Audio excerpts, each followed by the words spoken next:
Bonjour à tous, aujourd'hui je m'attaque au plus grand film de la carrière de Spielberg. Celui qu'il changea si profondément qu'il prit 50 pauses avant de retourner de nouveau sur les plateaux. Je vous propose donc une analyse en profondeur de ce film car c'est vraiment ici que tout son génie apparaît avec une multitude de sous-lectures pour faire apparaître la vraie profondeur de son travail. Ce film remet en cause certaines de ses croyances, certaines de ses habitudes, comme le fait de choisir les figurants au premier plan en fonction de leur physique. Ce qui le choqua lui-même car en fait, il reproduisait le même processus de sélection des gens que ce qui avait été fait à l'époque. Ou encore le fait qu'il voulait absolument tourner dans le plus important camp d'extermination de Pologne et qu'il ne comprenait pas pourquoi c'était interdit. Ce n'est qu'en étant sur place, face à cette réalité, qu'il comprit. Ce film transforma aussi sa manière de créer car son meilleur ami a toujours été son imagination. Ici, il refusa toujours d'y faire appel et voulut absolument reproduire uniquement les témoignages de survivants qu'il avait rencontrés. Nous allons donc revoir ce film de manière chronologique, analyser sous lecture. Tu verras, Spielberg a vraiment fait un travail colossal, notamment en omettant des détails de l'histoire pour que Oskar Schindler soit mieux perçu. C'est important car ça explique bien à quel point il était limite intouchable au sein de l'Empire, ce qui lui a permis de créer la liste. Et comme nous sommes sur YouTube, il y a des mots interdits que je ne peux pas prononcer comme celui-là ou ceux-là, que je remplacerai donc par les méchants, les assassins ou les très très méchants, ou l'Empire de manière générale. Moi aussi je trouve ça débile, mais c'est comme ça. Je finirai par la grande question qui m'a pris la tête pendant les 2 premières années de mes études de cinéma. Pourquoi Spielberg est le plus grand réalisateur de tous les temps? Je vous donnerai les clés pour analyser ses films et obtenir la réponse de son génie. Ici, il refusa tout salaire car pour lui, cet argent aurait eu le goût du sang. Et sans le savoir, il venait d'accepter de réaliser le film le plus dur de sa carrière qui changea à jamais sa vie. Aujourd'hui, je vais vous parler du plus grand film de Spielberg, d'un des plus grands films de notre temps, La liste de Schindler.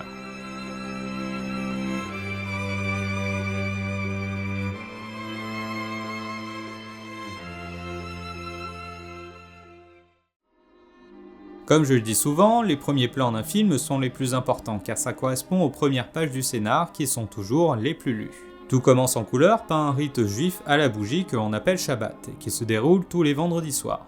On allume 2 bougies en mémoire de la création du monde et de la fuite d'Égypte. C'est aussi un moment marquant l'importance de préserver la foi et les traditions, même dans des moments de grande épreuve qui arrivent, puisque nous passons en noir et blanc lorsque cette bougie s'éteint. On remarque le titre du film qui est entre 2 bougies car c'est un événement temporel se passant dans une époque précise. L'utilisation du noir et blanc par la suite est là pour renforcer le côté historique, car ça donne la sensation non pas de regarder un film, mais de regarder un documentaire, pour l'implanter dans une époque où tous les films étaient en noir et blanc. Mais surtout car c'est une époque où il y avait un énorme contraste entre les gens, les gentils et les méchants si on veut simplifier. Tout comme notre ratio d'image qui sera du 1,85. Format très utilisé dans les documentaires, surtout en 35 mm ou en 16 mm, car on n'utilisait pas d'objectif anamorphique pour allonger l'image à gauche et à droite. Tout est fait pour donner l'impression de voir un documentaire. On a le même format d'image dans Il faut sauver le soldat Ryan et ça pour les mêmes raisons. Puis la bougie s'éteint. Elle seule est en couleur et la fumée qui s'en dégage fait écho au plan suivant de la fumée du train. Symbole évidemment le plus puissant représentant ce qu'il s'est passé pour eux. Les juifs se déclarent tous et donnent leur nom les uns après les autres. Là aussi, immense symbole car ça a été la première étape pour eux, se déclarer comme juifs en donnant leur nom. Ça a été la première étape et c'est également tous les noms qui apparaissent sur la liste. J'espère ne pas trop t'ennuyer avec mes analyses, mais je te préviens, comme c'est Spielberg et comme c'est le film le plus important de sa carrière, il y en a dans tous les sens. Ensuite, nous aurons la présentation de notre personnage principal, Oskar Schindler, qui sera d'abord présenté par les objets qui l'entourent. Une bouteille d'alcool, normal c'était un alcoolo, puis 2 vestes sur le lit. Une blanche et une noire, chacune correspondant aux 2 personnages qu'il allait incarner, celle devant les méchants et celle lumineuse mais secrète. Puis on reste longtemps sur l'argent. Normal, il va dépenser tout ce qu'il a pour acheter les juifs et les sauver. Je déteste ce genre de phrase totalement horrible, mais littéralement c'est ça. Et enfin, il accroche l'insigne de l'Empire. Mais là, je vais vous en apprendre une bonne, car c'est un élément que Spielberg voulait pas trop montrer. Mais de base, Oskar Schindler était un espion et il est resté 3 ans en Pologne pour préparer l'invasion, avant que la guerre commence. Ça, c'est les événements avant le film, ce qui explique son importance dans le gouvernement et le fait qu'il était limite intouchable. Ensuite, on remarque dans ce plan qu'on ne voit jamais son visage car Spielberg souhaite le cacher. On remarque qu'il a choisi la veste noire, donc celle du mal, puis il est enfermé dans le carreau d'une fenêtre. Normal, il est dans le parti du gouvernement. Surtout que le Schindler de ce début de film ne voit absolument pas ce qui se passe pour les juifs, Il est dans sa bulle en quelque sorte. Puis divers plans nous indiquent qu'il est avant tout un grand observateur. Il ne vient pas ici pour se détendre, mais pour observer. Et on revient sur le truc de base que c'était un espion, donc un grand observateur. Les chefs-op en général, pour mettre en avant que notre perso est un grand observateur, ont tendance à rajouter une ligne de lumière bien voyante sur leurs yeux, qu'on peut voir ici. Sa première action sera d'offrir une bouteille. Ce sera sa technique, offrir des cadeaux. Toute cette première partie est là pour montrer qu'il est un grand commercial, un grand observateur stratégique pour manipuler tout le monde. Là par exemple, il utilisera une technique de base chez les commerciaux. Faire se déplacer le client pour avoir l'ascendant sur lui. Il montre qu'il maîtrise la situation. Apparition des femmes, là encore en grand observateur, il sait ce que désire son client et fait venir les femmes à table. Le film Marchand de douleur, il est très intéressant là-dessus car il montre que si on veut faire signer un contrat à des hommes, il suffit de mélanger de l'alcool, de la bouffe et des femmes. Basique. Puis, direct contraste. On passe de la fête bon enfant et sympathique à des méchants qui humilient des juifs. Ça, le contraste de situation ou d'événements, il y en aura plein dans le film, je reviendrai dessus. Ici, il passe devant une file de juifs et ne les regarde même pas. Ce sera le Oskar Schindler de cette première partie de film. Insensible au sort des juifs, il essaye juste de faire de l'argent avec la situation. Cependant, il n'est pas dédaigneux ou raciste, pour lui les juifs sont des gens comme les autres, mais qui peuvent être utiles pour s'enrichir. Puis rencontre avec Isaac Stern, son futur comptable. Ce sera le deuxième perso le plus important de cette histoire. On remarque vite que Schindler est au fond de la pièce pour qu'ils aient la même taille, ou encore ici, ils sont assis l'un en face de l'autre. Il n'y a pas de dominance, mais simplement deux hommes égaux faisant affaire. Et c'est fait exprès évidemment, vu que Liam Neeson fait 1m93, tandis que Ben Kingsley fait 1m73. Donc 20 cm de différence si tu sais calculer. Ça aussi je reviendrai dessus, mais la plupart du temps, lorsqu'ils sont ensemble, seuls dans une pièce, Spielberg fait en sorte qu'ils soient égaux en termes de taille ou de positionnement dans l'image. Très important, surtout à cette époque. Après voilà, il y a toujours des exceptions, mais c'est justifié, comme ici. Ce qui les sépare au début, c'est leur conviction. La première phrase que prononce Stern, c'est pour lui indiquer qu'il est juif. La loi m'obligeait à vous le dire, monsieur, je suis juif. Bon, moi je suis allemand. Et puis voilà. Il est résolument du côté de sa communauté, tandis que Schindler ne se préoccupe que des gains potentiels. Ici, ce qui les sépare, ce sont des femmes, car Schindler veut toutes les posséder. Par extrapolation, ce qui les sépare dans l'image, c'est les envies de possession matérielle et charnelle de Schindler. Suite à sa rencontre avec Stern, il va rencontrer des banquiers juifs du ghetto qui seront les investisseurs de l'entreprise d'ustensiles de cuisine qu'il lance. Là aussi, fort contraste sur son visage pour bien indiquer le côté double face du personnage. Et toujours sa veste noire. Stern refuse de trinquer avec lui car il sait que ce n'est pas bien ce qu'ils font. Grâce à la main-d'œuvre quasi gratuite des juifs, Schindler va pouvoir s'enrichir. Puis retour à la réalité puisque les juifs sont envoyés dans le ghetto, notamment des bourgeois qui se retrouvent dans des lieux ignobles. Là aussi, contraste avec Schindler qui récupère leur appartement et qui ne se pose pas la question d'à qui appartenait le bien. Ça aussi, t'as la fille là qui hurle « Adieu les juifs ». Franchement, j'ai trouvé ça hyper fort et horrible. Hyper fort et horrible, parce que imagine, du jour au lendemain, tes voisins te disent ça dans la rue et te crachent dessus, t'imagines ? Autre chose, t'as Stern qui sauve ses amis en bidouillant les certifs de travail. Référence au fait que tous les survivants de l'Holocauste étaient d'accord pour dire que ceux qui survivaient le plus longtemps étaient ceux qui avaient des amis et ils se protégeaient mutuellement. Je vous conseille le documentaire Les Marches de la Mort sur Prime, très horrible mais très intéressant. Et je vous conseillerai plusieurs documentaires durant la vidéo, tous trouvables dans la description, et ça pour que vous puissiez analyser en détail ce qu'il s'est passé et observer ensuite le monde dans lequel on vit. Et là attention, je parle pas du tout de politique, mais des gens de manière générale et de leur fonctionnement. Car quand t'as compris certaines choses, tu te rends compte que des méchants comme à l'époque, tu en croises tous les jours, tout le temps. Même dans cette ambiance lugubre, c'est là aussi qu'on reconnaît le style Spielberg, car il rajoute de l'humour, notamment ici avec son amour pour les femmes, et il décide de toutes les engager. Sur ce plan, sa femme est illuminée car elle est celle qui va le ramener sur le bon chemin. Son rôle est trop effacé dans le film par rapport au réel. Même ici dans le lit, elle est dans la lumière alors que lui est dans l'ombre. Je reviendrai dessus concernant son perso trop effacé dans le film comparé à son importance dans l'histoire. Mieux que le mois dernier. Oui, Une raison de penser que le mois prochain sera moins bien. la guerre peut finir. Durant cette première partie, Stern reste digne et n'oublie jamais que Schindler profite de la guerre et du travail des Juifs. Malgré qu'il essaye d'en faire un ami, Stern le repousse et n'oublie pas qui il est en refusant systématiquement de trinquer avec lui. Le premier meurtre, c'est celui d'un juif à qui il manque un bras. Référence évidente aux premières victimes de ce régime qui étaient les handicapés. Et même là, Oscar s'en sort alors qu'on lui explique que ça peut être considéré comme de la haute trahison. Ça, plein de fois dans le film, il s'en sortira grâce à ses connaissances au placé. Ici, dans cette scène, on remarque la grande intelligence de Schindler. Il va tenter de récupérer Stern qui a été mis dans un train. Et pour ça, il va jouer de manipulations très intelligentes. Il est sur la liste ? La liste est correcte, monsieur. Je ne peux rien faire pour vous. À cette époque, tous les méchants se cachaient derrière le système, même après la guerre, du genre c'est pas de notre faute, c'était les ordres, etc. Et aujourd'hui aussi on retrouve le même genre de phrase du genre ah mais c'est pas ma faute, c'est la loi du marché, tout le monde le fait, alors bon c'est normal, en plus c'est légal. Je te conseille d'ailleurs le docu sur Netflix des Hommes ordinaires qui démontre bien que les Allemands qui refusaient de participer aux tueries n'étaient pas pour autant fusillés. Ça c'est une espèce de légende qu'ils ont voulu propager pour se justifier. Ici, Schindler prend les méchants en individuel pour sauver Stern qui est dans le train. Il est sur la liste ? La liste est correcte, monsieur. Quel est votre nom? Mon nom est Kunder. Je vous remercie beaucoup. Je crois pouvoir vous garantir que vous serez tous les deux sur le front russe avant la fin du mois. Il ne joue pas le jeu de la bureaucratie, mais préfère prendre ce soldat et le mettre devant la faute qu'il commet individuellement. Ça aussi très important car il le fera très souvent. Ensuite, on passe aux valises qui est la deuxième étape de cette tuerie de masse. D'abord le fichage et isolement avec la croix juive sur les vêtements, se déclarer comme juif à la mairie, ainsi que l'interdiction de travailler, etc. C'est la première étape de tout génocide, isoler un groupe d'individus des autres. Les pointer du doigt pour faire croire que c'est eux le problème. Deuxième étape, l'appauvrissement en les séparant de leurs biens physiques. Ça fait partie des moments d'émotion de ce film, en particulier par le fait d'utiliser des juifs pour trier les biens volés à d'autres juifs. Puis on passe à la présentation du grand méchant, que j'appellerais le taré, car le nommer serait lui donner trop d'importance. Alors il le joue très bien, y a pas de problème, Ralph est horrible, mais la personne qui le représente ne mérite pas que je mentionne son nom dans ma vidéo.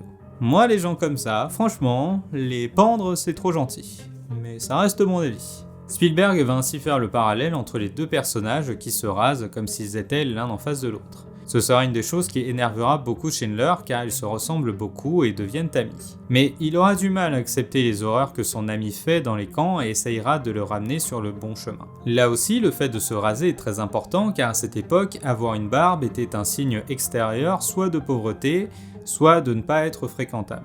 À ce moment-là du récit, les deux persos se rasent car ils veulent être propres sur eux et effacer les mauvaises choses qu'ils font. Car même Schindler, à ce moment-là, en fait, s'enrichit grâce au travail pas cher de la main-d'œuvre juive. On retrouve aussi notre duo droite-gauche, dans le cinéma occidental, comme on lit de gauche à droite, et bien en général, ce qui sera à gauche correspondra au passé ou au mal, et ce qui sera à droite, ce sera l'avenir ou le bien. Et l'orientation est très importante aussi. Schindler est à droite, donc dans le bien, mais le méchant est à gauche, et donc dans le mal. On remarquera également qu'il y a la frontière du miroir ici. Schindler n'a pas encore commencé à vouloir sauver des juifs, donc il n'est pas encore totalement dans le bien. A contrario, il n'y a pas de frontière visuelle pour le taré qui a déjà commencé les tueries, notamment avec cette femme juste avant. Quand je te disais que ce film fourmille de symboles et de détails et de références, franchement c'est pas pour rien. Franchement, on sent que Spielberg il y a mis toute son âme. Au bout d'une heure de film, on passe à l'évacuation du ghetto de Cracovie. C'est cet événement qui va enfin faire ouvrir les yeux à Schindler. Spielberg voulait que ce soit limite regardable par un spectateur et je trouve que oui, ça marche. Steven, t'as bien fait ton boulot. Il explique en interview que sur le scénar, ça ne correspondait qu'à une page de scénario qui fait au final 20 minutes de film car il n'arrêtait pas en fait de tourner des scènes en plus correspondant aux témoignages qu'il avait reçus. Là on passe à la troisième étape du génocide. Comme je vous ai dit, isolement, appauvrissement, puis déportation. Forcément, maintenant que les gens sont pauvres et totalement isolés du reste de la population, c'est plus simple de les emmener autre part, à l'abri des regards, pour les faire disparaître. Spielberg utilisera beaucoup la caméra à l'épaule en extérieur pour rendre ça réel, pour être plus proche des documentaires d'époque. Et la mort de cet ado me retourne toujours autant. Ça c'est un des trucs de Spielberg niveau mise en scène, il ne se repose jamais et il l'utilise toujours pour qu'elle corresponde au mieux avec le rythme du montage final. Mais surtout, la mise en scène sera raccord avec nos personnages et ce qu'ils vivent à l'instant T. Ici, les infirmiers donnent du cyanure à tous les malades pour leur éviter une mort horrible. On revient au fait que tout ça c'est vrai, c'est pas le scénar, c'est juste la reproduction telle quelle de témoignages des médecins et d'infirmiers. Et la petite fille en rouge fait aussi son apparition comme un ange perdu au milieu de l'horreur et qui représente... Ça franchement, s'il y a un truc qui me touche, c'est quand on s'attaque aux enfants. Franchement, pas touche aux enfants. Comme il le dit en interview, cette couleur est très importante car c'est comme si tous les juifs d'Europe avaient porté une cape rouge qui les rendait invisibles au reste du monde. Parce que tous les dirigeants ont su très tôt ce qu'il se passait dans les camps et ont choisi de ne rien faire. Et ça, ils l'ont su dès 1941 grâce à un résistant polonais très courageux, il y a aussi un documentaire sur lui, c'est dans la description. Un des aspects les plus horribles dans l'histoire de ce génocide, c'est d'avoir engagé des juifs pour aider à la déportation, à l'image de ce gosse qui doit donner l'alerte s'il voit des juifs qui sortent de leur cachette. Tout comme on a utilisé leur nom, leur déclaration, pour désigner si telle ou telle personne était juive. On utilise leur héritage pour les punir, car pour tout le monde, le premier héritage qu'on reçoit, c'est celui de notre lignée, c'est notre nom de famille. Là, on utilise notre héritage personnel, familial, ainsi que d'autres membres de notre communauté contre nous. C'est pour ça que le début devant le train où ils disent tous leur nom, c'est fort et c'est très important. Ah oui, j'ai oublié, pourquoi la petite fille est en rouge? Oui. Eh bien, car c'est le moment enfin où Chandler prend conscience véritablement de l'horreur. Elle représente cette prise de conscience de sa part, mais aussi l'innocence perdue au travers de tous ces enfants qui ont dû grandir très vite s'ils voulaient survivre. D'ailleurs, anecdote, j'ai vu ce film pour la première fois en CM2 car notre maître d'école trouvait ça éducatif. Trauma numéro 640. Même ma grand-mère, je devais avoir genre 10 ans et elle m'a dit « Prépare-toi, car en tant qu'homme, il y a moyen que tu sois vite envoyé sur le front s'il y a une guerre qui se déclare. » Moi j'étais en mode « Mais enfin mamie, on est en Europe, tous les pays autour sont des amis, ce serait quand même vraiment étonnant. » Puis elle me fait « Oui, à mon époque aussi, on croyait ça. Puis il y avait les Italiens qui nous ont mitraillés sur la route durant la grande exode. On en pleurait, on était tous des civils et les gens qu'on pensait être nos amis passaient en avion et mitraillaient à vue. » Ouais, grosse prise de conscience, car tu peux connaître l'histoire et c'est fou comme on peut rester naïf sur certaines choses.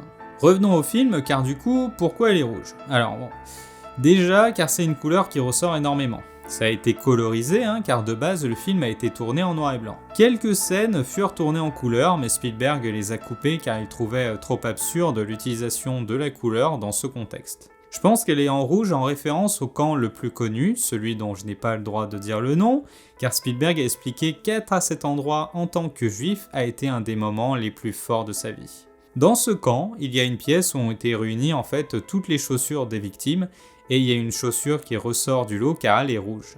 Cette image suffit, je pense, à résumer l'horreur de tout et elle est très souvent utilisée pour représenter l'horreur de ce qu'il s'est passé.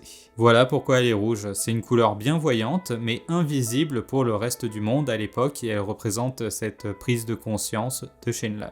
Revenons à l'évacuation / assassinat de masse du ghetto de Cracovie. J'ai l'impression qu'à l'époque il y avait un espèce de concours chez les méchants de celui qui fera le truc plus horrible. Ce que j'aime vraiment beaucoup dans la liste de Schindler, c'est la représentation des contrastes dans cette époque à travers l'image, mais aussi dans les événements. Ici, il joue du piano tandis qu'il y a des massacres autour de lui. Contraste d'une époque très bizarre, car ce genre de massacre se déroulait en fait le plus souvent avec un temps idyllique, les fours fonctionnaient H24, que ce soit au coucher du soleil ou au printemps. Le contraste d'événements sera central dans le montage et je détaillerai tout ça au fur et à mesure car c'est très important dans son fonctionnement, ce qui explique l'Oscar du meilleur montage aussi. Puis on passe au stock de casseroles qu'il ne pourra jamais donner aux juifs. Chacune des casseroles représente une personne, une vie, une famille. Prise de conscience car il n'y a plus personne dans son usine. Leur absence crée un silence, un vide. Une réalité que Schindler ne voulait pas conscientiser et qu'il se prend en pleine face. Ce sera la première et il y en aura plusieurs.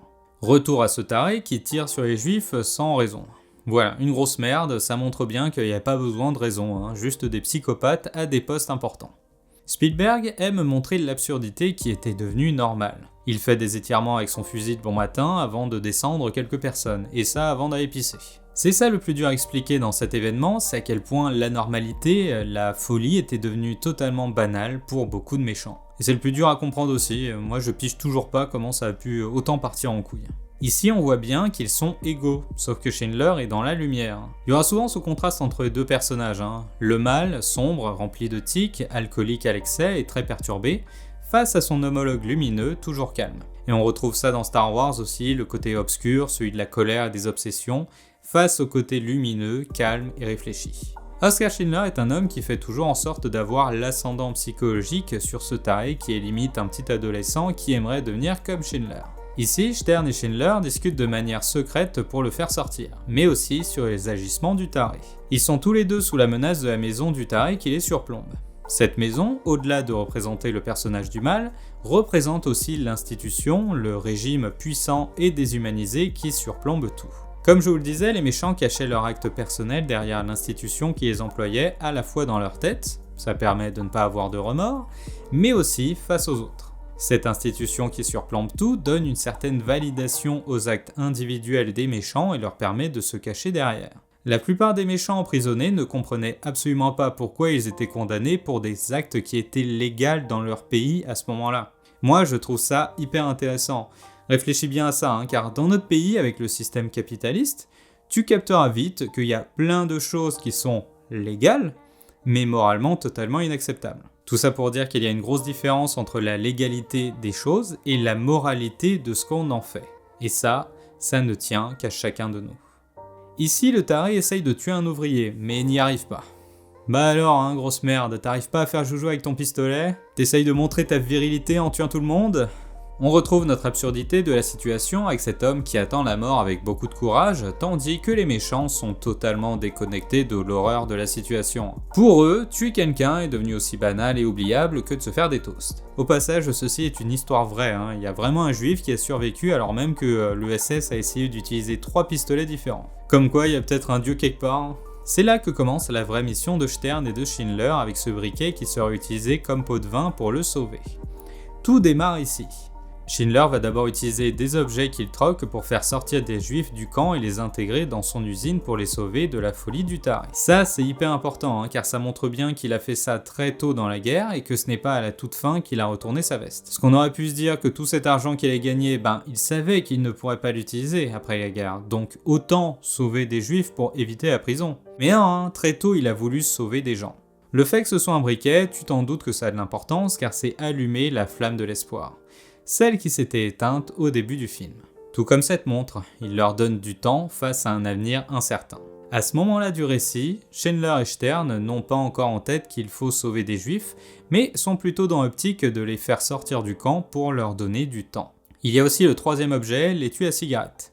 Son contenant sont des cigarettes qui se consument avec le temps. En plus, il a cette guerre. Ce qui révèle toujours le mauvais côté de l'homme. Jamais le meilleur, toujours le pire. Toujours le pire. J'aime bien qu'il dise ça car c'est justement tout le contraire pour lui. Schindler dans sa vie a toujours voulu lancer des entreprises et ça n'a jamais marché. Il n'y a que pendant la guerre qu'il s'est révélé à la fois au monde mais aussi à lui-même et avec sa femme. En bref, avant la guerre, il a lancé plusieurs entreprises grâce à l'argent des parents de sa femme et ça a toujours été un échec car il préférait faire la fête et avoir des maîtresses. Après la guerre, pareil, puisqu'il a mené cette vie jusqu'à la fin grâce à l'argent de ses juifs, comme il aimait le dire. Sans oublier qu'il a abandonné sa femme en Argentine avec une montagne de dettes et elle a fini toute seule et sans un sou à la fin de sa vie. Schindler n'a été quelqu'un de bien que pendant la guerre. C'est ça qui est dingue. Le fait que le taré soit aussi meurtrier le dégoûte et il n'y croit pas car ils sont tellement semblables. Alors pour en avoir le cœur net, il interroge la bonne, qui lui dit tout à travers ce plan séquence où elle est le centre de tout tandis qu'elle raconte l'histoire. Là aussi on retrouve cet éclairage juste sur son visage car elle explique toutes les horreurs qu'elle a vues. C'est dans cette scène qu'on arrive au meilleur du film, là où il y a le plus de sous-lecture. C'est aussi à ça qu'on reconnaît un immense film, c'est quand le meilleur n'est pas dans la première heure. Encore une fois, je vous le dis souvent, dans les moments d'émotion, la simplicité en termes de mise en scène, c'est ce qu'il faut avoir. L'actrice est là pour donner de l'émotion. Raconter son histoire, c'est largement suffisant. Le film doit se poser, le spectateur doit écouter. Pas besoin d'avoir des coupes au montage, des plans à la grue dantesques.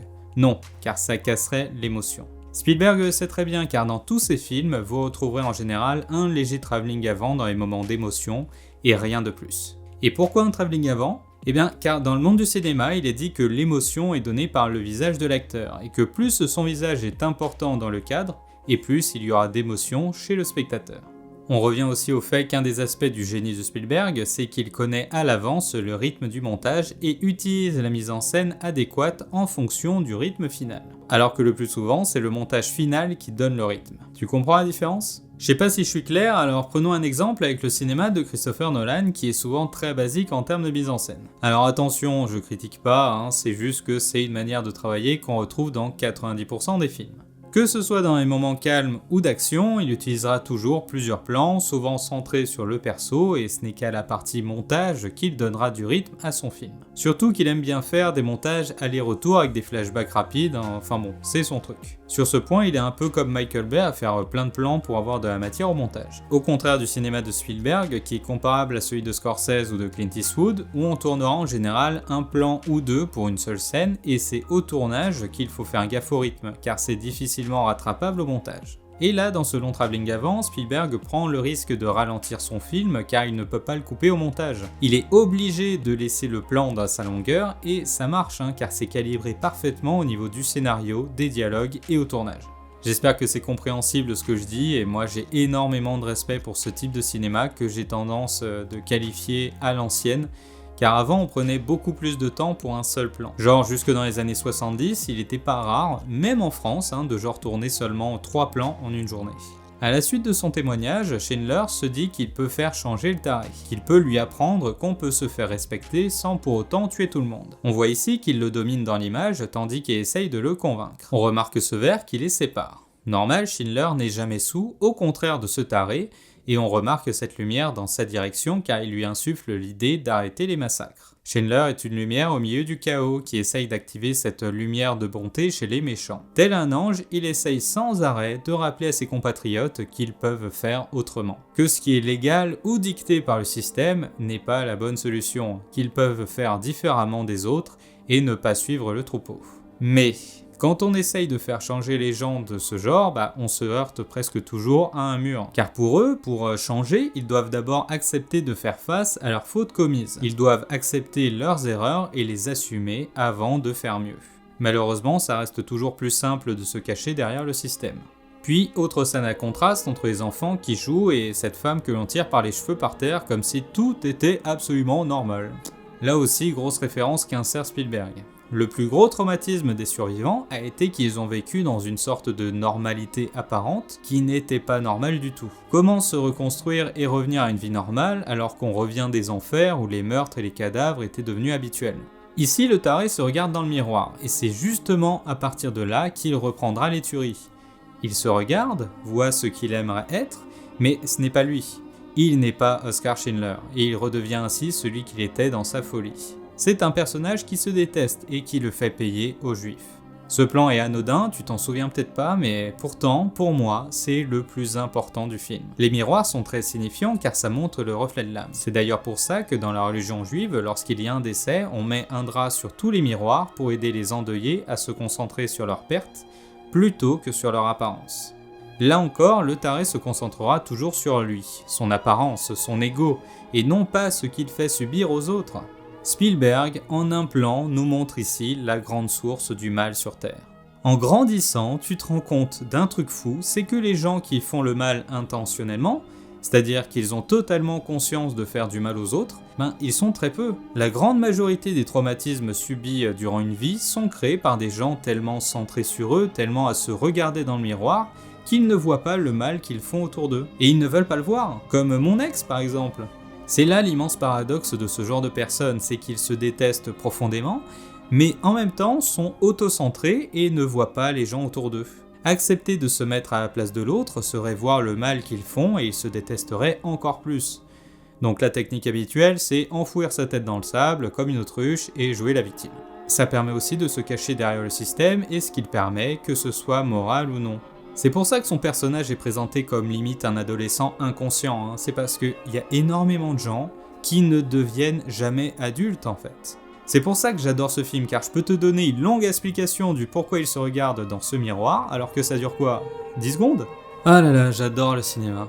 Franchement, quand on atteint des niveaux pareils de perfection, c'est magnifique. J'adore ce film, j'adore Spielberg, des films comme ça, c'est magnifique. Magnifique dans l'horreur, certes, mais c'est magnifique.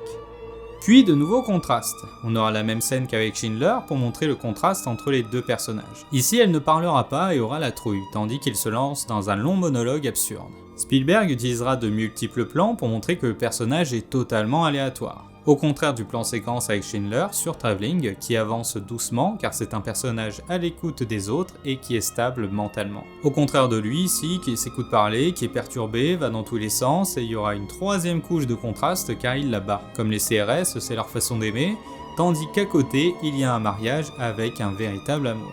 Autre surcouche de contraste, ici Schindler refait comme le taré un peu plus tôt en embrassant tout le monde. Sauf qu'il n'est pas bourré et embrasse les femmes avec respect, simplicité et n'est pas ivre-mort. Et ça se finit par le fait qu'il embrasse une juive devant tout le monde pour asseoir son autorité et sa dominance. Lui, il ose l'interdit, et j'avoue, joue beaucoup avec le feu, mais il a envie de montrer aux autres que si lui peut le faire, alors tout le monde peut le faire. Dans le docu des hommes ordinaires, c'est ça qui est mis en avant, c'est la puissance de l'effet de groupe pour faire des horreurs, et Schindler essaye sans arrêt dans le film de casser cet effet qui est la base de ce régime. Quoique après réflexion, c'est vrai que c'est la base de tout système, pouvoir se cacher derrière. On remarque dans cette scène que niveau vêtements, lui, sa femme et les juifs sont tous en noir, contrairement au reste qui sont habillés de nuances de gris. Là aussi référence au plus gros de la population allemande qui fermait les yeux sur ce qu'il se passait. On n'est ni dans le bien en ne faisant rien par peur des représailles du régime, ni dans le mal en participant à l'extermination. Ils pensent être dans cette zone grise, du coup ils sont gris. Là je vous sors la citation habituelle, la seule chose qui permet au mal de triompher est l'inaction des hommes de bien. Conclusion, soit tu agis pour le bien, soit tu agis pour le mal, mais ne pas réagir, ne pas participer, est déjà une décision qui favorise le mal. Puis là encore contraste avec la soirée des nazis puisque l'on passe à la soirée dans les baraquements des juifs. On passe à une caméra à l'épaule tandis qu'elle explique les rumeurs sur les différentes étapes d'extermination dans les camps. Et qui se finit par cette vieille dame qui dit « Ça ne peut pas être vrai. Nous sommes beaucoup trop importants pour eux. » En fait, c'est à cause de ça qu'il y a eu si peu de révoltes, car les juifs étaient persuadés que s'ils travaillaient bien, ils finiraient par être récompensés. Ils étaient persuadés d'être trop utiles comme force de travail. C'est là où tu comprends que la manipulation de masse a impacté les méchants, tout comme les victimes. Ils n'arrivaient pas à croire que toute cette industrialisation de la mort soit possible, et je le comprends très bien. Perso, je suis allé à Oradour-sur-Glane, j'ai vu les impacts de balles sur les murs, j'ai vu cette poussette dans l'église, et surtout, j'ai vu ces ossements suffisamment petits pour comprendre qu'ils appartenaient à des enfants. Et pourtant, je n'arrive toujours pas à croire que l'humain soit capable de ça. Ensuite, il y a la déportation d'une partie du camp, notamment des enfants. Oh mon dieu, les enfants, je peux pas. En plus, ils chantent tous. Ça fait partie des scènes du film qui me tordent, tu vois, alors que j'ai pas d'enfants. Là aussi référence au fait qu'en séparant les parents des enfants, ça permettait de réduire grandement les révoltes, car on leur disait si vous travaillez bien et que vous suivez les ordres, vous reverrez vos enfants. Et tu vois, pour mater toute révolte, il suffit d'une chose, une chimère, un espoir. Et c'est la base du système capitaliste. Cet espoir que si tu travailles dur, tu deviendras riche, alors qu'en réalité, il suffit de voir les stats pour comprendre que tout se joue à la naissance. Tiens, anecdote horrible que m'a raconté ma grand-mère en pleurant. C'était à Paris, il y avait un père avec son enfant de 3 mois qu'elle connaissait. Et il y a le commandant des méchants qui débarque chez lui et qui l'interroge sur un de ses amis qui est dans la résistance. Malgré qu'il se fait tabasser, il ne dit pas où est son pote. Donc déjà, le mec très courageux. Du coup, le commandant, il prend le bébé et il l'accroche à l'encadrement de la porte. Alors, tiens, imagine que ça, c'est l'encadrement de la porte, tu vois. Tac, bon, sans la porte, tu vois. Imagine, voilà, sans la porte. Du coup, il l'accroche à l'encadrement comme ça. Et il lui dit, tu vas nous dire où est ton pote, sinon, on ferme la porte. Et le père, il a rien dit. Du coup, ils ont claqué la porte. Ouais. Ouais, ma grand-mère m'en a raconté des trucs comme ça. Ça fait grandir vite. Je crois que je vais faire une pause parce que c'est pas forcément une vidéo facile quand même. Reprenons. Ici, les juifs sont parqués dans le train en plein soleil et souffrent évidemment de la chaleur. Là encore contraste car Schindler sera en blanc tandis que les autres pourritures, ce sera le contraire. Ce que je trouve fort, c'est qu'il ose tout le temps. Il montre au SS que c'est possible de faire les choses autrement, même s'il prend un risque énorme. Ici, il fera en sorte d'arroser les trains pour les soulager un peu et c'est la goutte de trop car la milice débarque. En réalité, il sera interrogé de nombreuses fois par la milice, mais à chaque fois, ça se terminera comme dans Barry-Seal, tu vois, il se fait interroger et puis ils reçoivent un appel et il est tout de suite relâché. Ouais, Oskar Schindler connaissait les bonnes personnes et finalement, ça a beaucoup aidé à la création de la liste. Puis on passe à une scène vraiment importante car il brûle tous les corps. Je peux pas vous montrer le contre-champ, mais c'est à ce moment-là qu'il comprend que l'horreur est encore plus importante que ce qu'il croyait. En particulier en voyant le corps de la petite fille en rouge. C'est là qu'on voit un deuxième changement chez lui. Jusque-là, il voulait préserver les juifs du taré en les éloignant. Il voulait gagner du temps tout en croyant réussir à faire changer les méchants en donnant l'exemple. On revient aux 3 symboles, le briquet, la montre et l'étui à cigarette. On rallume l'espoir et on tente de gagner du temps.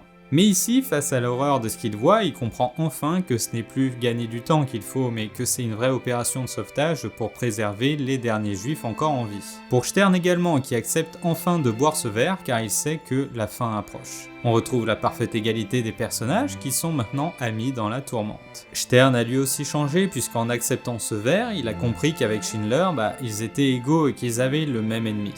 D'ailleurs, tu remarqueras que Schindler est souvent illuminé par la lumière, venant souvent d'un juif, comme si à leur contact, il devenait une bien meilleure personne. Que nos personnages évoluent en fonction des embûches qu'ils subissent est là aussi un élément récurrent des grands films. Un personnage qui n'évolue pas et reste dans sa connerie est un élément très visible des mauvais films. Nous passons au lendemain. Schindler est maintenant riche et s'apprête à partir, mais c'est la lumière de l'extérieur, et notamment des travailleurs, qui le convainc d'utiliser tout cet argent pour essayer d'en sauver un maximum. Lumière venant de la droite, donc du bien.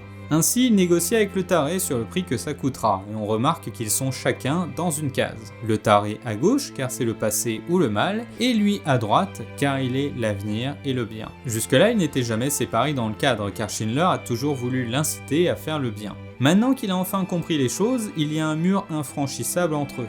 Et là, on passe à ma scène préférée, la création de la liste. Je trouve que c'est un moment magnifique avec cette lumière, ce noir et blanc mousseux, c'est très fort, surtout quand Stern comprend qu'il utilise tout son argent pour racheter les ouvriers. C'est mon moment préféré du film car cette liste représente tellement de choses, notamment avec cette phrase qui n'est pas dans le script. Tout autour de ces marges, il y a le gouffre. Cette liste, c'est le bien absolu. Cette liste, c'est la vie. Cette liste, c'est le bien, c'est la vie, et c'est peut-être la seule de la guerre à avoir été créée dans ce but. À l'époque, les méchants ont créé beaucoup de listes pour les déportations, mais aussi pour comptabiliser le nombre de victimes par jour et par région. On est sur un système comptable de l'horreur. Avec cette liste, Schindler fait différemment de tous les autres Allemands. Une liste pour tous les sauver. Une liste qui désigne ceux qui survivront et non ceux qui périront. Avec cette liste, il utilise la bureaucratie contre le système. Il utilise les mêmes armes que les méchants, mais de la bonne manière. Ce qu'a essayé de faire comprendre Schindler à tous les autres durant tout le film. Vous avez le pouvoir de montrer l'exemple et de faire différemment de vos camarades. Tout comme dans nos vies, nous avons tous le choix de faire différemment et de ne pas abuser des pouvoirs que nous donne le système. Il ne tient qu'à nous de penser d'abord à la moralité de nos décisions, avant de penser à la légalité de celle-ci. J'espère que cette phrase te fera réfléchir car c'est là toute la leçon à retenir de ce film et de cette guerre.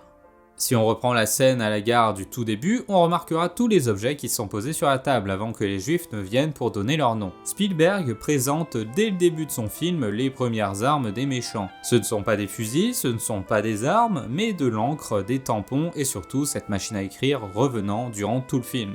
La première arme de tout système et de ce régime est la bureaucratie. L'établissement des lois qui est aujourd'hui davantage dicté par les lobbies que par le peuple. Je citerai ainsi Martin Luther King. Il existe 2 catégories de lois, celles qui sont justes et celles qui sont injustes. Je suis le premier à prêcher l'obéissance aux lois justes. L'obéissance aux lois justes n'est pas seulement un devoir juridique, c'est aussi un devoir moral. Inversement, chacun est moralement tenu de désobéir aux lois injustes. Toute loi qui impose la ségrégation est injuste car la ségrégation déforme l'âme et endommage la personnalité. Elle donne à celui qui l'impose un fallacieux sentiment de supériorité et à celui qui l'a subi un fallacieux sentiment d'infériorité. En bref, suivre aveuglément les lois, c'est absurde. Puis Schindler doit récupérer la femme de ménage du taré, la dernière de la liste. On retrouve ici la dominance de Schindler alors qu'il lui force la main pour qu'il cède. Là encore, technique habituelle de manipulation qu'on retrouve dans les interrogatoires. En étant debout et derrière lui, il le domine et il a une réponse calme à toutes ses contradictions. Puis ils sont tous appelés par leur nom. Ça fait écho à la scène du début où ils étaient tous appelés, sauf que là, ce sera ceux qui survivront. À la fin du film, on a un peu l'impression de revoir le début du film, mais à l'envers. En fait, il est construit en 2 parties. La première, ce sera la construction du régime, du système de dominance sur une population précise, mais également Schindler qui crée son usine. Puis à la suite du démantèlement du ghetto de Cracovie, on assiste au démantèlement de ce système, puisqu'on s'adapte à lui, on utilise les mêmes armes pour le contrer. Et j'ai oublié de préciser aussi que presque tous les événements du film sont réels. Ils sont tous issus de témoignages, et c'est le seul tournage de Spielberg où il expliquait qu'il n'y avait jamais personne qui rigolait. Jamais personne ne balançait des vannes en fait. Ils étaient tous au courant que déjà ils faisaient un immense film, mais que aussi ce qu'ils étaient en train de filmer, c'est ce qui avait été fait à l'époque et ce que c'était de l'horreur mais réelle. Par contre, il y a un truc dommage, c'est l'absence des persos féminins importants dans l'histoire. Déjà, la femme d'Oskar Schindler, qui a beaucoup joué dans l'histoire, dans la création de la liste, et en particulier dans l'usine où elle a aidé tous les jours les juifs. Pour rappel, il y avait des gardes autour de l'usine, Schindler ne voulait pas qu'ils entrent, mais bon, s'il l'avait décidé, il l'aurait fait, tu vois. Comme elle l'explique, l'usine était entourée par plus de 250 SS. Nous vivions dans l'angoisse permanente qu'ils finissent par rentrer. Elle en a également sauvé beaucoup d'autres, notamment un train transportant des juifs qui s'est arrêté à côté de l'usine, et les méchants ne savaient pas quoi en faire. Elle a fait croire aux méchants que le convoi avait pour destination l'usine et elle les a donc tous sauvés. Oscar était rarement à l'usine et faisait en sorte de négocier de la nourriture au marché noir. Tout comme Emily qui a réussi à faire un partenariat avec une agricultrice locale. Tout ça de manière illégale, bien entendu. Et elle a reçu le titre de juste parmi les nations. Deuxième personnage important, c'est Mimi Reinhardt, la dactylo qui a rédigé la liste, et qui fut la secrétaire de Schindler durant toute la guerre. Vu son importance, c'est dommage qu'elle n'apparaisse pas car elle est sur la liste en plus, numéro 279. 2 persos féminins évincés du film qui ont pourtant été d'une grande importance. C'est dommage. Reprenons le film avec l'arrivée au camp sous la neige. Bon ok, c'est pas de la neige, et elles sont dans l'épicentre de l'horreur. Il y a d'ailleurs un moment, il y a une dame qui demande pourquoi ils sont là car ils sont les juifs de Schindler. Référence au fait que tous les survivants de la liste ont toujours aimé se faire appeler les Schindler-Juden. Schindler-Juden, je sais pas si je le dis bien, mais grosso modo c'est les juifs de Schindler. Elles sont ensuite envoyées dans les chambres à gaz et sachez que c'était encore pire que ça car les détenus savaient ce qui allait arriver donc ils les obligeaient en fait à entrer à coups de baïonnette, plus les horreurs d'un certain Ivan le Terrible, encore un autre taré. Il y a un docu Netflix aussi pour rajouter du bonheur et de la joie à ta vie. Ce plan, je le trouve vraiment ouf. Cette foule qui descend les escaliers de manière tranquille tandis qu'en arrière-plan on voit ce qu'ils vont devenir. Et cette petite aussi, là aussi symbole évident de innocence qui sera vite perdu car pour beaucoup ils ne voulaient pas croire que c'était possible et ça se comprend, même aujourd'hui avec toutes les preuves, c'est difficilement acceptable comme réalité. Là aussi le positionnement de la caméra est important car comme il le dit en interview, à gauche la mort, à droite le travail. Il y a à droite les femmes qui sont épargnées, qui partent à droite de la caméra, et à gauche nous aurons cette foule qui n'a pas cette chance. C'est un moment très très fort. La foule se dirige vers la droite, qui est l'avenir, et cette fumée qui s'en échappe, c'est ce qu'ils vont devenir. Le tout auréolé d'absurde, puisque tout se fait dans le plus grand des calmes, avec les gardes qui sont tous souriants. Ceux qui ont pu aller là-bas, n'hésitez pas à en parler en commentaire pour nous dire comment vous l'avez vécu. Moi je pense que j'irai y faire un tour un jour, on verra. Puis Schindler vient pour les racheter. Le chef du camp est caché à moitié par la lumière, tandis que Schindler montre ses cartes. Ça montre bien le gros problème à l'époque, c'est qu'on ne savait jamais quand on parlait à quelqu'un de quel camp il était. Il a le visage coupé en deux, on sait qu'on est face à quelqu'un de profondément mauvais, mais cette lumière qui cisaille son visage indique une ouverture possible. À condition d'avoir des diamants. C'est comme quand t'as Homer qui demande à Monsieur Burns d'écouter son cœur, ça marche pas. Le fait qu'on éclaire uniquement sa bouche est là pour indiquer l'état d'esprit des anciens nazis après la guerre. En parole, c'est on suivait les ordres, c'est pas de notre faute, blablabla, bla bla, tandis qu'on garde secrètes nos pensées et nos crimes qui, comme on le voit à l'image, sont cachés.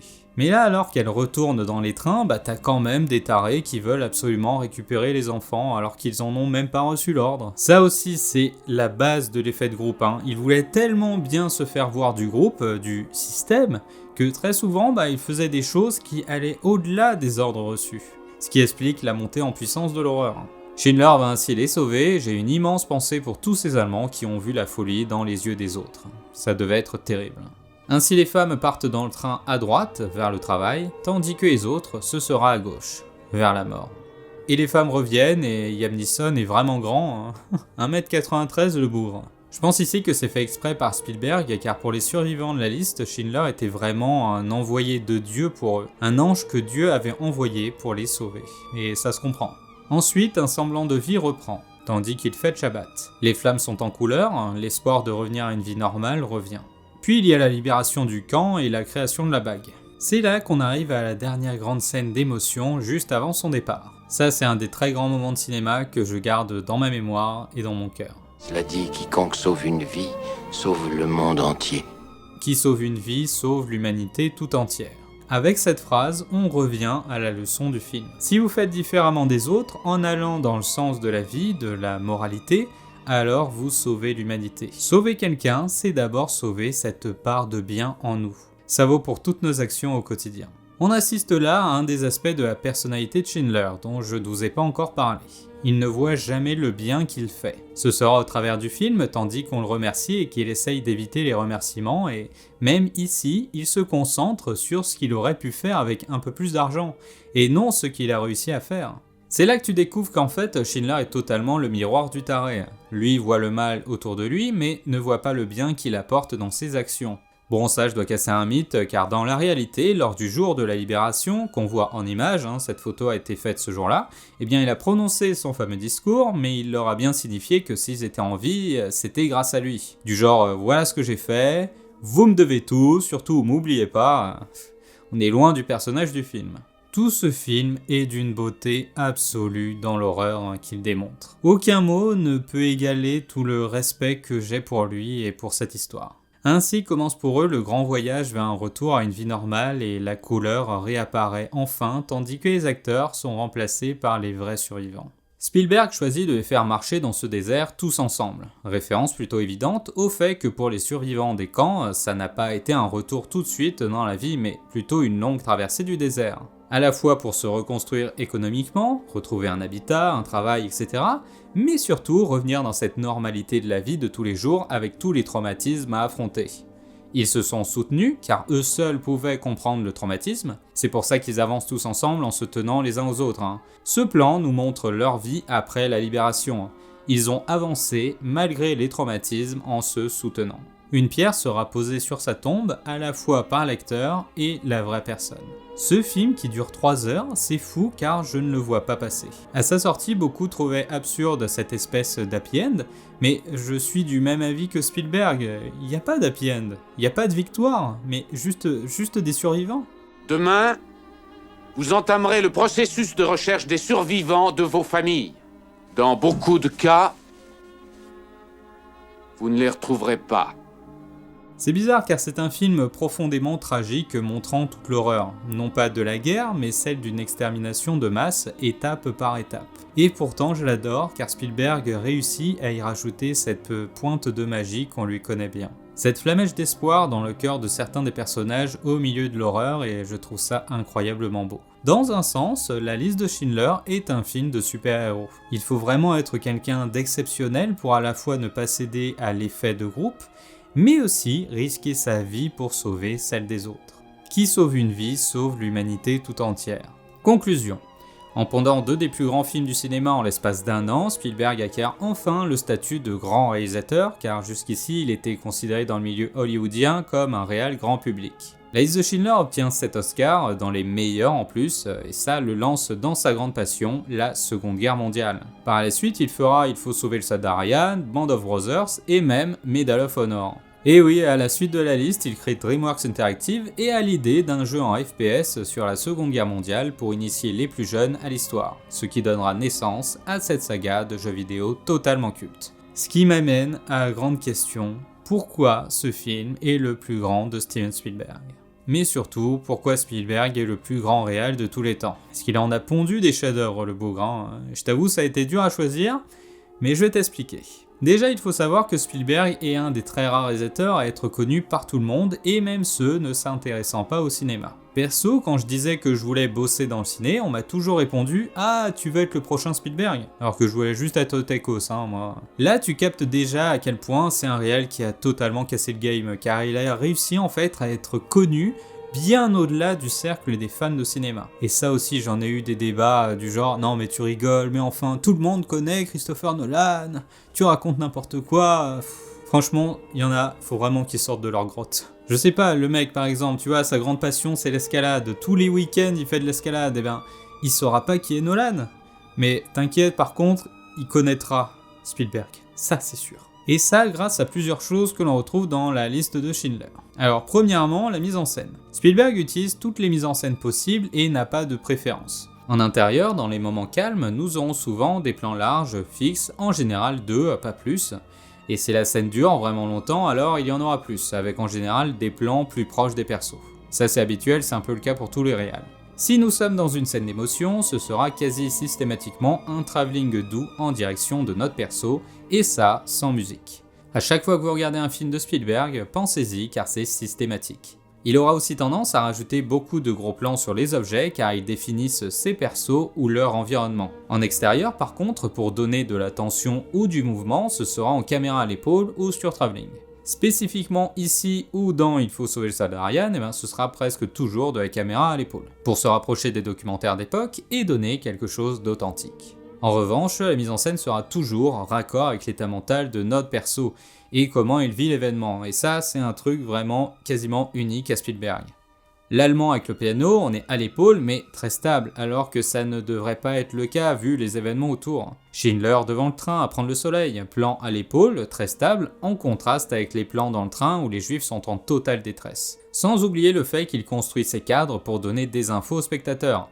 Ici, Schindler voit l'eau qui coule à gauche, et ça lui donne l'idée d'arroser les trains. Dès le tournage, il adapte la mise en scène à la vitesse du montage qu'il voudra plus tard. Et il sait tellement bien faire son boulot que même les plans séquences seront au même rythme et donc le film ne souffre jamais de moments de latence. Ah non mais j'ai une espèce de dévotion pour ce mec, même moi je m'étonne mais oh là là. Revenons sur la mise en scène du coup, parce que souvent il utilisera la mise en scène qui sera en rapport avec l'état mental de notre perso et non pas comme ça l'arrange pour donner du rythme. À chaque fois, ce sera raccord avec ce que vivra notre perso, et finalement, ça tombe toujours juste. Je vous conseille le film Always de Spielberg, c'est le parfait représentant de ces techniques de mise en scène dans les moments d'émotion. Il est vraiment super, hein, si tu veux faire fermer sa bouche à un cinéphile blasé de tout, qui soi-disant connaît tout, tu lui parles de ce film, tu verras, je suis sûr il connaît pas, parce que soi-disant ils connaissent tous, mais dès que je leur parle d'Always, ils sont là en mode... Je connais pas, alors qu'il est génial, hein. Et en plus, c'est le dernier film d'Audrey Hepburn, et avec Robert Dreyfus, enfin, t'as plein de moments d'émotion dans ce film.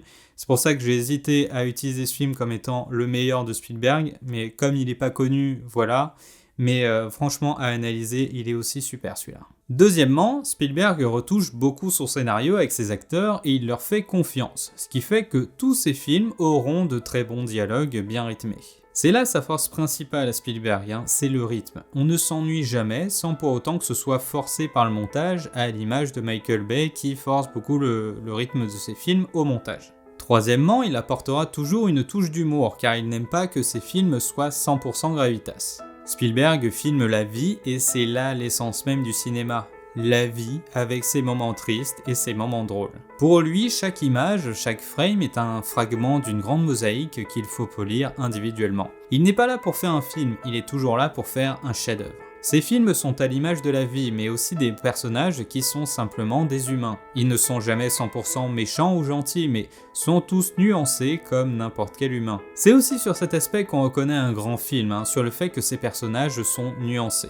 Et évoluent aussi. Ça je tiens à le dire parce que il y a des films sur ma chaîne, tu vois, qui sont censés être des chefs-d'œuvre, mais quand on le regarde et qu'on voit que le perso n'évolue jamais de A à Z, tu vois, moi, voilà. C'est ça qui est bien avec des grands cinéastes comme ça, c'est que les personnages ils sont nuancés et qu'ils évoluent dans le film. Et en France, on adore être fier de la résistance française à cette époque, mais pour rappel, on estime qu'il y a seulement 2% de la population française qui s'est engagée comme résistant. Et ça me fait beaucoup rire de manière très sarcastique quand je vois à la télé le pointage du doigt systématique à chaque fois d'une partie de la population sous couvert de statistiques, en mode « Regardez, ils ont rien compris, de toute manière la plupart ils ont à peine le bac, c'est eux le problème ». Dans une société, on se doit d'avancer tous ensemble avec nos divergences de point de vue. Pointer du doigt une partie de la population revient refaire les erreurs du passé. Et là encore je le redis, hein, c'est pas de la politique, le pointage du doigt il est toujours soit de gauche soit de droite, hein. Moi je ne vise personne, d'accord ? Et si vous pensez avoir raison parce que vous êtes du côté du système, voici une citation que vous devriez garder en tête toute votre vie. Chaque fois que vous vous retrouvez du côté de la majorité, il est temps de vous arrêter et de réfléchir. Je te conseille fortement au passage Le Journal d'Anne Frank, qui est le plus grand livre que j'ai lu dans ma vie, sans déconner, le plus grand. Il n'y a pas d'égal pour moi, donc même si tu l'as lu quand tu étais au collège, n'hésite pas à le relire en étant adulte. En tout cas, moi j'espère t'avoir donné envie de revoir ce chef-d'œuvre que j'adore, car il montre à la fois l'horreur, mais aussi les moments drôles, les moments de soutien entre chaque homme et femme. C'est pour ça que cette guerre fascine autant, je pense, c'est parce qu'au milieu du pire de l'humanité, on a vu se dresser de vrais super-héros qui ont tout risqué pour garder leur honneur face à un système qui a permis et encouragé les pires horreurs. Des super-héros comme Jean Moulin ou Oskar Schindler, il y en a eu plein, et ce sont eux qui ont réussi à maintenir cette flamèche d'espoir, cette flamèche d'humanité et de moralité dont on est tellement fiers aujourd'hui. Dans toute histoire de vie, tout n'est pas uniquement négatif, il y a toujours cette pointe d'espoir qui nous pousse à espérer, qui nous fait oublier pendant un temps l'horreur que l'on vit. Cette pointe d'espoir et de magie, c'est l'essence de la vie et du cinéma de Steven Spielberg. Tout autour de ces marges, il y a le gouffre. Cette liste, c'est le bien absolu. Cette liste, c'est la vie.